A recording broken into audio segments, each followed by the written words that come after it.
Pit bulls have a bad reputation for the most part. And it's hard to get people to understand that dogs are a hell of a lot like people. If you raise a person in a bad environment, typically they turn out to be bad. If you're raised in a loving and kind household, then most likely you'll be a loving and kind person. It's really no different when it comes to pit bulls. How do I know this? Because I've been breeding pit bulls for 12 years.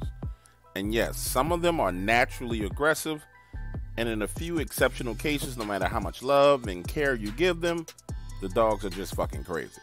Those dogs I keep isolated from the rest, and when I want protection for my property, I let them out their cages. Now, I have 4 crazy ass pet bulls, call them the Suicide Squad. And honestly, I had never seen them afraid of any person or anything. That was until I leased a house in Sparta, a small town outside of Macon, Georgia. The first night I let them out of their pens and they started acting strange, whining and moaning. Next thing I know, these 4 dogs are all hiding under the house. I'm standing outside on the steps looking at them like, what the fuck is wrong with y'all? Next day rolls around and it's feeding time. So you'll understand, I have 15 dogs on my property, including the Suicide Squad. They come from under the house, eat, then go right back under. Now I'm starting to get worried. So I crawl under the house, take a look around. That's when I notice. Not only are they staying under the house, pissing and shitting, but they've dug 4 deep holes in the ground. In that moment, I knew something was seriously wrong, but I couldn't put my finger on what it was. So that night, I decided to stay up late and keep my ears and eyes open. 1 a.m. rolls around, and the Suicide Squad starts running around. Not barking, just running around in circles. Stepping out on the back porch, they see me, then start barking and growling towards the woods along the fence line. Next thing you know, all my dogs, including the pups, are barking, growling, going crazy. Then I hear this screeching sound.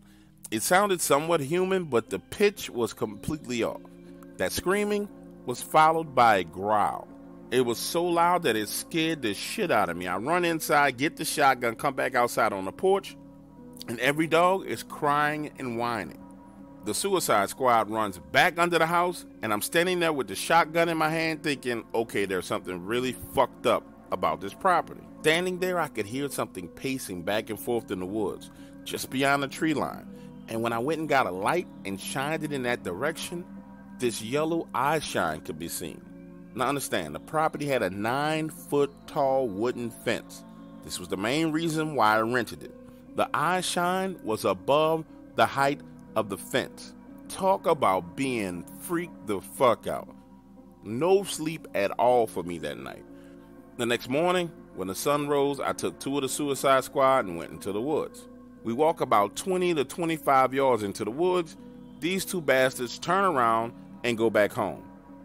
Standing there looking at them turn, tuck tail, and run let me know that that was the furthest I was going into those woods. The rest of that week was extremely quiet and nothing strange happened.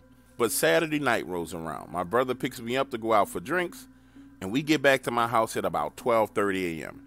When we pull up to the property, it looks like a fucking murder scene. The wooden fence is knocked down, blood everywhere, cages with dogs still inside of them tossed all around, pit bull heads, limbs, and bodies scattered all over the place. Listen, my brother and I are sitting there in the truck like, what the fuck done happened? When we get out comes one of the Suicide Squad from under the house. The dog runs up to me, brushes up against my leg, starts to shake and piss all over itself. The next morning, when all the dust settles, I realize I have 5 dead dogs on my hand, and 4 of them have been taken. My brother has found a trail leading into the woods, blood all over the damn place.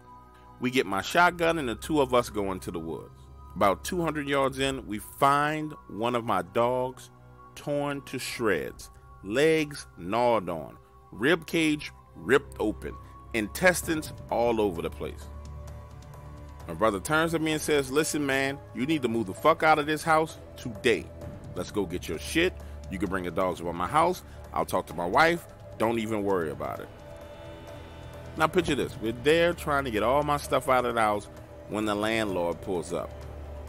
To this day, I can't even tell you if it was coincidence that he showed up or if the neighbor up the street told him that I was packing up to leave, But homeboy rose up on me real aggressive. What's going on? What did you do to my fence? Where are you going? Not only am I agitated, I'm angry, and I'm afraid, and I lose. I said, look, bitch, you knew when you rented this house to me that something was in them woods. You could at least told me before I brought my dogs out here. I lost $15,000 worth of dogs because of you. The look on this man's face told the entire story because he could no longer look me in my eyes. He only looked down at the ground in shame. My brother and I made 12 trips back and forth that day. By the 4th trip, we started hearing noises in the woods again. So we got my 2 older nephews to come over and stand on the porch with shotguns. By the time evening came around and the sun started going down, both of those grown-ass men were begging us to leave. And I was able to get the rest of my stuff out of the house and my last few dogs away from the property. But the bitch-ass landlord threatened to sue me over the condition in which he claims I left his property. So I told him, hey man, you welcome to sue, but I'm not going back over there and you're not getting another fucking dime. Those are your monsters. You need to fucking deal with them.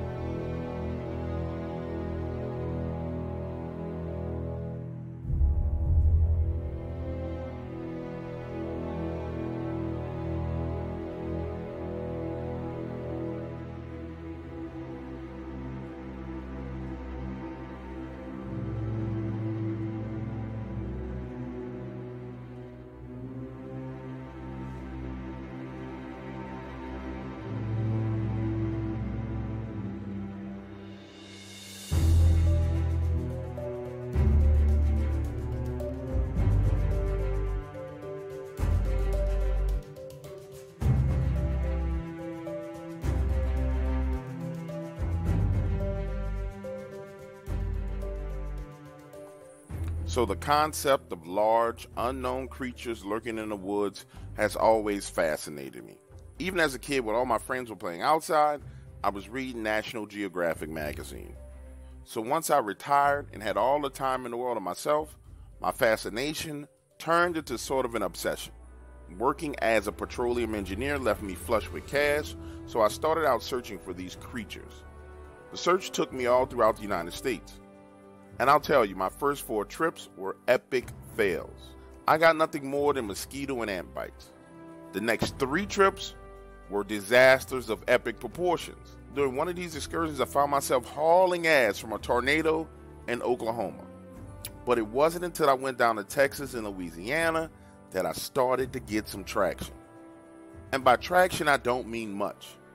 I got into some areas where I knew the creatures were, but even then, my experiences were limited to musty smells and the woods going quiet. Around that time is when I first ran into this gentleman named Skinny. You see, I accidentally wandered on this Skinny's property. Picture this, early one morning, I'm tracking along in the woods. No fence, no markers. I'm walking around, and I hear a voice saying, hey, what the fuck are you doing on my property? For a moment, I thought I was hallucinating. Looking around, I couldn't find the source of this voice. It seemed as if it was no more than 20, 30 yards away from me. So I raised my hands and say, sorry, didn't know I stumbled onto someone's property. I apologize. I'll head back out right now. As I turn to walk away, I hear the sound of a round being chambered in a rifle. Then I hear him again. Didn't say you could leave. I want to talk to you. Looking around, now I see him. Motion, 20 yards away, up in a tree. Now, I spend a significant amount of time in the woods, and I've seen camouflage. But what this man was wearing was different. It seemed like it damn near made him invisible. Mentally, I'm saying to myself, oh, Willie, this is a difficult situation. My shotgun is slung across my back. This man has his rifle slung across his chest, military style, which will make it extremely easy for him to raise, point, and shoot. As he moves closer and closer mentally, I'm saying no sudden movements. I don't want to give this guy any excuse to pull a trigger. 15 yards away, I nervously smile and say again, I'm sorry, didn't mean to wander onto your property. The closer he got, the more information I was able to gather from the look of his face, the way he moved, the way he held his rifle. This dude was military, late 40s. Now, I'm good at reading people, really good. And I could tell that this dude did not believe a word I had said already. He comes to a complete stop about 12 feet away from me, keen eyes scanning me up and down. And he asks the question again. So what you doing up here on my property? Well, sir, truth be told, this is going to sound a little crazy, but I got turned around. You see, I'm a Bigfoot researcher, and I was in the area searching for Bigfoot. There you go, I said it. I was searching for Bigfoot. Nervously, the words fell out of my mouth just like that. He looks me up and down again, takes 3 steps forward, extends his hand, and says, people around here call me Skinny. You say you're a researcher, huh? Well, you don't know how many times I done had to run people off my property that claim they Bigfoot researchers. I had some researchers last year come out here. Went up to the northeast end of my property. I tried to warn them, but they didn't last more than an hour and a half out there. I don't know why people want to come looking for these creatures, but I tell you what, you come by the house, we sit down, have some coffee, and I'll hear you out. If I like what you tell me, I'll let you go back there. Now, I need to paint a picture for you. There are different types of eye contact that people make with you. There's very intense eye contact. There's nervous eye contact. And then there's sociopathic, psychopathic eye contact. I know this because I got intense body language training on my job. Skinny's pupils were dilated as if he was on some type of drug, and his eye contact was that of a fucking psychopath. And being one-on-one in the woods with that type of personality just wasn't something that I was interested in.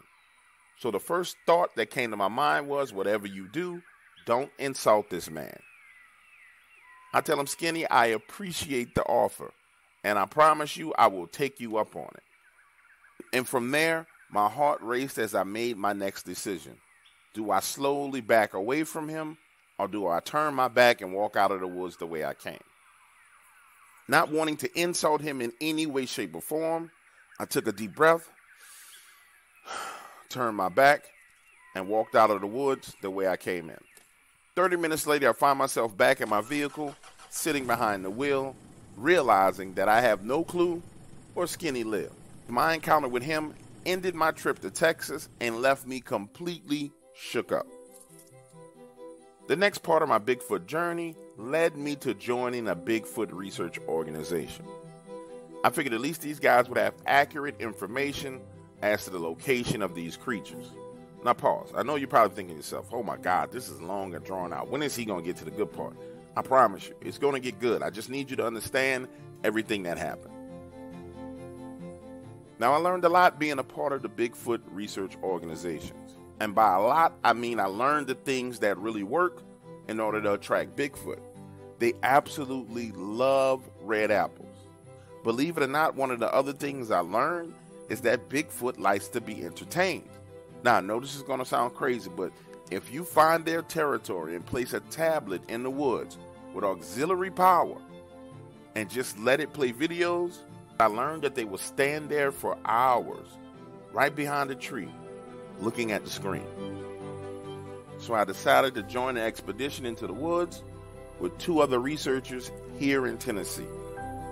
Now, have you ever been with a group of people that are nowhere near as intelligent as you? And I'm not saying that arrogantly. Promise you I'm not. But these dudes was dumb as fuck.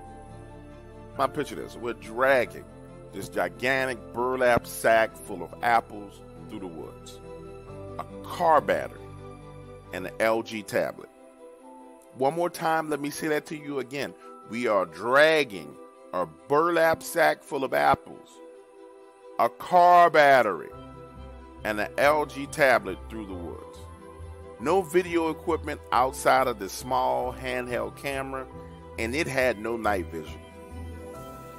We get halfway to the location, and now I'm getting pissed off, and I'm ready to leave. And I say, listen, why in the hell do we have this car battery? All we needed to do was get a solar panel charger, plug it up to the device. It will provide more than enough power to keep this thing charged and have it run throughout the night. These clowns go on to give me an ultimatum. Either I do it their way or I can hit the highway. And you can guess what I did. I chose to hit the fucking highway. So now I find myself frustrated. 8 months of searching for these creatures with nothing to show other than 4,000 miles on my car and receipts adding up to about $680 for hotel and food expenses. I was pretty much ready to give up. I'm sitting on my sofa, enjoying a beer and reading this Bigfoot blog when I come across this encounter in Texas. And that's when I see his name. D. Skinny Cozy, ex-military, Bigfoot activity on his property. It's actually the story that Skinny alluded to on his property. It was right then and there that I decided I was heading back to Texas to find Skinny. Now, the only thing it said in the article was that he owned 8,800 acres of land. But I figured anyone who owned that much land should easily be able to be found in the tax records. So I open another tab in my browser, go to the county tax assessor's office, but there's no property registered to a Cozy in this county. In my mind, no big problem because I know exactly where I need to go to get this information. 3 days later, I'm on my way to Texas, and when I get to that tax assessor's office, I try to find him based on the location of the land where I encountered him. Let me tell you something. The minute I started asking questions about this guy, I noticed one of the employees, a heavyset woman, gets up and leaves the room. Minutes later, I see her peeking her head back and forth from one of the doorways, talking on a cell phone. I tell the other clerk, listen, I'm looking for this guy. I encountered him on his land. This is the general area in which I met him. It's my understanding that this man owns 8,800 acres of land. That means he has to pay you a hell of a lot of taxes. There's no way you don't know where this man lives. Now listen, I know when someone's pulling my leg. These ladies weren't crazy. They weren't stupid. They were stonewalling me. They didn't tell me no. They didn't tell me yes. They were simply playing dumb. Like they hadn't been working in this office for God knows how long. The stonewalling goes on for about 30 to 35 minutes when I finally lose my temper. Listen, this is public information. All tax records are public information. Just give me the fucking information. Behind me, a door opens, and I hear his voice. Somebody said that you was looking for me. Turning around, I see him. It's Skinny Cozy. Yes, sir, it's me, Willie Pifford. Now, I can tell by the look on his face that he clearly remembered me. But in the moment, he played coy. Remember, I met you out on your property a couple of weeks ago? I stumbled across you while you were hunting in the woods? Me, Willie Pifford. How about you and I have some lunch? I want to take you up on that offer to come and hunt on your property. Minutes later, we leave, headed to this small diner to have a bite to eat. Sitting in front of Skinny, he had this strange air about him. You know, at times you can just feel that there's more to a person than they're leading on when they're intentionally trying to be shallow. And don't get me wrong, Skinny wasn't one of those people that was doing this out of fear. He was clearly different. You could see it in his eyes, almost as if some type of wild animal was caged up inside of him. You know what I'm talking about, the wolf in sheep's clothing. Sharp, keen eyes followed my every movement. And I swear to you, it seemed like this man was mentally swallowing every word and gesture that I made. And at that time, I couldn't quite put my finger on it. But I knew he was much more than what he presented. And it was with that thought process in mind that I decided to just straight up tell Skinny the truth. Besides, he was the kind of man that would know if you were lying anyway. Skinny, I don't want access to your property to research these creatures. I want to kill one. His reply was quick, precise. The man didn't even flinch. Yep, I got him on my property, but I don't go looking for him. You see, I got a lot of land, enough to where I can avoid him. Then Skinny went on to question me. Hypothetically, let's say you do kill one of these things. What do you plan to do with the body? And as my lips parted to answer that question, he hit me with another one. Bam! He slammed his fist into the table. Oh, you a bad motherfucker. You was able to kill a 2,500-pound creature. Tell me, how you gonna get his body out of them woods? And once his body's out of there, who you gonna show it to? Huh? Who is going to believe you? As those words came out of his mouth, his eyebrows raised. Fire raged in this man's eyes. You're not the first person to come here to my property with ambitions of taking one of these creatures out of the woods. The last two fellas who wanted to hunt these things, they paid me $5,000, signed a waiver, and I let them go back there. You want to know what happened to them? Huh? Do you want to know? I found their truck submerged in a lake. Never found a trace of them. I tell you what, you pay me $6,500 and I'll give you permission to be hunted on my land for an entire year. Now, to be clear, I ain't taking no responsibility for what happens to you. Don't expect me to come looking for you. It's thick brush and woods back there. And my house is not a hotel. So you and whoever you decide to take back there with you are on your own. Bring whatever you need. That's the deal. Take it or leave it. The waitress arrives with our coffee, and he watches me carefully as I add sugar and cream, then says, let me tell you something else. It's more than one of those things back there. 2 clans, 2 alphas, 2 females, and multiple juveniles. And if you decide to go, that shotgun you had with you ain't gonna do the trick. Then Skinny picks up the coffee mug with both hands, turns it up, and starts drinking the steaming hot coffee, his eyes peering at me over the rim. When he's done, he writes his address on a napkin, looks me in the eyes with this cold stare and says, enjoy your breakfast. It's on the house. Then gets up and walks out. Wait, I said, I need more time to think about this. What's your phone number? How do I call you? Glancing over his shoulder, he said the waitress will give you my number before you leave. Skinny's behavior had moved beyond strange to straight up fucking weird. And it got me to thinking, how important is this to me? Do I really need to go out and try and hunt these things? And what really happened to the last 2 men who tried? I sat there for the next 10 minutes alone, thoughts jostling back and forth in my head. And my thought process was rudely interrupted as the waitress dropped my plate on the table. Eggs, bacon, grits, and toast. Butter's on the table.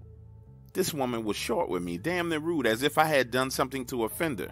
And before she walks away, she places this card on the table, saying, honey, you know Jesus had a Last Supper too, right? For some reason, her words struck me as a threat, shaking me to the core of my being. My brain now racing, I could see it. I wasn't the first person he brought to this diner. The clerk, waitress, Skinny. These people were family. Looking at her, it was the chin and the cheekbones that gave it away. What the fuck had I stumbled on? And who else around here knew about these creatures? My gut instinct was telling me I needed to get the hell away from this place. And a small voice in the back of my mind kept saying, maybe, just maybe, these Bigfoots aren't the problem. Maybe it's Skinny. As that thought settled into the front of my mind, I hopped in my car and decided to drive by his address before I left town. And you know what was strange? 8,800 acres. It only had a small house on the property, no more than 1,500 square feet. Driving along that exact same roadway, massive ranches, big houses, cattle. His property looked like nobody was trying to keep it up. Either he was a bad neighbor or something more was amiss. A few days later, I'm back home. With his address, I search everything I can find, use lat longs, historical data, everything in my power to find information about Mr. Cozy. Nothing. The man was a ghost. With 8,800 acres, that should have been some kind of tax record, right? Guess what? Nothing.